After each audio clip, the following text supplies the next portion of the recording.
Понад Дніпро гуде метро. Автор Іван Малкович. Колоскова для сина. Понад Дніпро гуде метро, і рибоньці не спиться, і журиться старий Дніпро, і сон Дніпрові сниться, що є у водах дивна січ, де рибки шабельками видзвонюють як день, так ніч, неначе плавничками. Вони готуються в похід, щоб річку захистити, бо всі забруднюють її, і рибкам ніде жити. Бо знай, моя дитино, знай, ти знати це повинна. Дніпро для рибок – рідний край, це їхня Україна.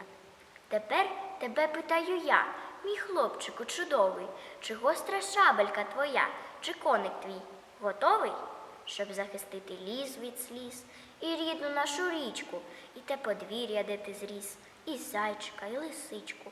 Ну що ж, я бачу, ти козак, ти серденько хоробре, ти підростеш, твій коник теж, і все в нас буде добре. А поки спатеньки лягай, вже рибка засинає, і сині сни старий Дніпро на хвилях колихає.